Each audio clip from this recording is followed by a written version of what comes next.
Thawai Mirel Women Wing Maibel Singna, Narang Lepnaki Bawarip Kimatungina, Nasidagi Kutang Chara Henbagi Kongjang Changchin Kre.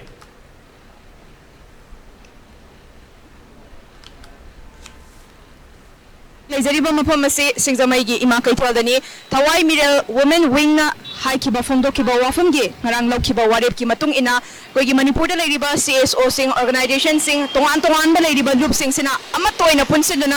Apunbagi Kola, one voice ke Kola, Oman Loud River Foba, Amadeji. Border dagi changsil lakliba mitop singasi marufangna takthok chuba bawba amadi kogi assembly da lengax ki oiba apun bagi oiba irang asi nemthana bagi damakta apun bagi oiba warep ama logduna assembly mi phamdriba bawba kogi nungtigi ngasi dagi hauduna kogi pung taruk tagi hauraga nungthilgi pung mari foba kogi khutang chara henbagi khongjang asi ima mapan mahut sinduna ngasi dagi hauna khongjang changsin jare hana ngasi changsiliba asini अखोई ngasi dagi अखोई si mafam singjamai ima kaithel asida अखोई hanba oina haudokiba ngasi gi kaithel asida अखोई ima mapan phamduna ngasi gi khutang chara henbagi khongjang asi haubagi mami aduni अखोइना तारिबसे अखोई khongjang changsiliba ima amadi leiriba ima singdagi kari wafam phongdokpire ngasi gi matang asida kari haire haibadu mayam puna mideng taminase अखोइना तालिबा पांदमदि अतुबदा assembly मिफम फंबीरगा मणिपुर की कोगी वारोसोलमा फिरेप अमा लेपीनबा अमदी लैरिबा अखोगी संसान सिओसी मयामसी अखोगी अमतोइना पुंजनरगा कोई को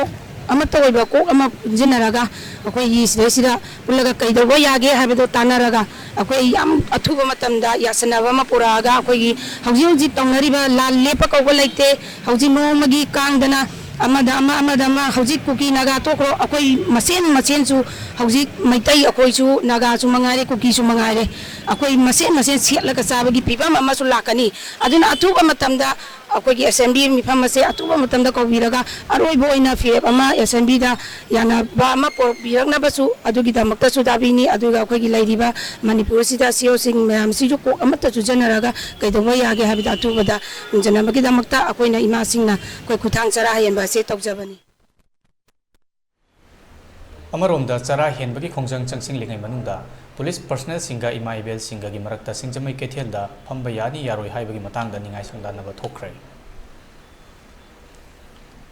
ada peda ba mo oiba akhoi ji kari to duina ba khong khut kare loi punjala kan da koi sap lewo si kan chi de changa change na nga yok sa phude yok phodo no koi thambo de koi ngamdre ba koi chong thong minge ba si de su yare ba photo la ba ne ba koi huji hingu ba ki kana ba leite akhoi na खोलाव पेंदब खोलाव से अखोई सी पामी सी तौबियो काइना लेंगाक मपी मपादा हाइजब जिबाव याद तारगदि मोइन थिंजल कांदे अखोई जे कैदो हाइबनोबा अखोई जे sero हाइब्रा अखोई हाइनि जे कोई करी दो हाइबनोबा फरे अदुई तारगना ए लेरिबा मणिपुर की प्रजा पुना मक्से चिंग मानद लेबै चाइना पुना मो लान पांग अखोई लान गा थोक हाइ तारे अखोई त Kapse लेबदो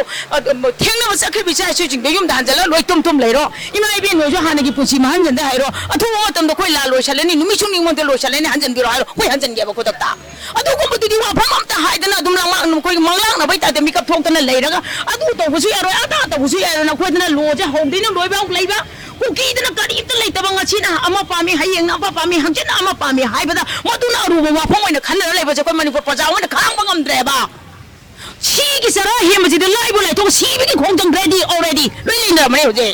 karana kan mangam dori geba manipur police na kan ngondra bi na kan ngam dori brega adu ko matam da mi gi macha siri mi mawa siri moi thomoi da taranga da mami da moi ju khango haiba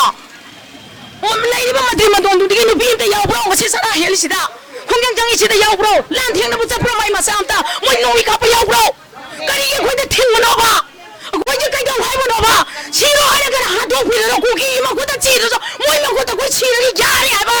ai khoi na sida sum na pham jar ge ji de sala ma tong da pi na ko na na da ai khoi si pa mi si to pi na ma ma le nga ma bu da hai ba chi ju ya de hai de ai khoi je kai do ge hai ba no ba kamai do hai ba no ba अदुन सिजरगे हाय पता बना तो अदुन हाथ पिरो cookie हाल सिरोक सो मोय मखो तो को सिजरगे यारे हाय बचे ai ngasi ne long tok chari privasi akhoi